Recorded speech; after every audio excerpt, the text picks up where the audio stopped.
एक दिन गौतम बुद्ध अपने शिष्य के साथ एकदम शांत बैठे हुए थे।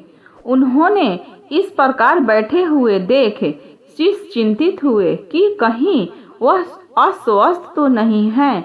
एक शिष्य ने उनसे पूछा कि आज वह मौन क्यों बैठे हैं, क्या शिष्य से कोई गलती हो गई? इसी बीच एक अन्य शिष्य ने पूछा कि क्या वह अस्वस्थ है, पर बुद्ध मौन रहे। तभी कुछ दूर खड़ा व्यक्ति जोर से चिल्लाया, आज मुझे सभा में बैठने की अनुमति क्यों नहीं दी गई है? बुद्ध आंखें बंद करके ध्यान मग्न हो गए। वह व्यक्ति फिर से चिल्लाया, मुझे प्रवेश की अनुमति क्यों नहीं मिली? इसी बीच एक उदार शिष्य ने उसका पक्ष लेते हुए कहा कि उसे सभा में आने की अनुमति प्रदान की जाए। बुद्ध ने आंखें खोली और बोले, नहीं, वह अछूत है, उसे आज्ञा नहीं दी जा सकती। यह सुनकर शिष्यों को बड़ा आश्चर्य हुआ। बुद्ध उनके मन का भाव समझ गए और बोले, हाँ, वह अछूत है।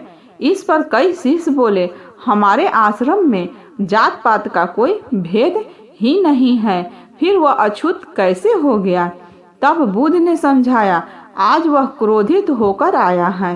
क्रोध से जीवन की एकाग्रता भंग होती है। क्रोधी व्यक्ति प्रायः मानसिक हिंसा कर बैठता है।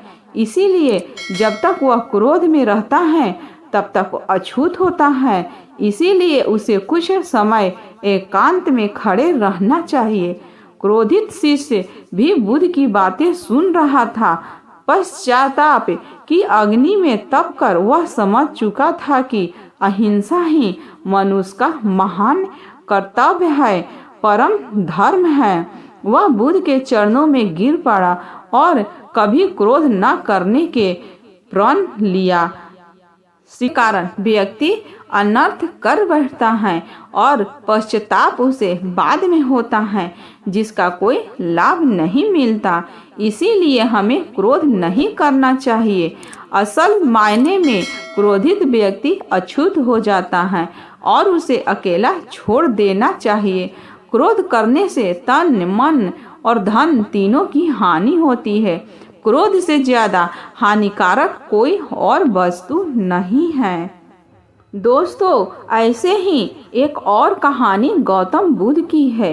एक बार भगवान बुद्ध के एक शिष्य ने उनसे पूछा, भगवान, क्या इस चट्टान से बेहतर कोई है? बुद्ध ने कहा, पत्थर से कई गुना शक्ति लोहे में होती है, इसीलिए लोहा पत्थर को तोड़कर टुकड़े टुकड़े कर देता है। फिर शिष्य ने पूछा, लोहे से भी कोई चीज बेहतर होगी? पुनः बुद्ध ने कहा, क्यों नहीं, अग्नि है जो लोहे को गलाकर रूप बदल देती है। इस पर शिष्य ने कहा, क्या अग्नि की विकराल लपटों के सामने किसी की क्या चल सकती होगी? बुद्ध ने कहा, केवल जल है जो अग्नि को शीतल कर देता है। फिर शिष्य ने पूछा, जल से टकराने की फिर किससे ताकत होगी? फिर बुद्ध ने समझाया, ऐसा क्यों सोचते हो वत्स? इस संसार में एक से एक शक्तिशाली है। आयु का प्रवाह जल धारा की दिशा बदल देता है।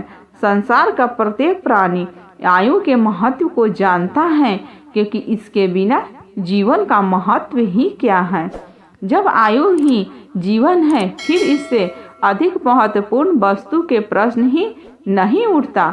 शिष्य ने कहा। अब भगवान बुद्ध को हंसी आ गई। उन्होंने कहा, मनुष्य की संकल्प शक्ति द्वारा आयु भी बस में हो जाती है। मानव की यह शक्ति ही सबसे बड़ी शक्ति है।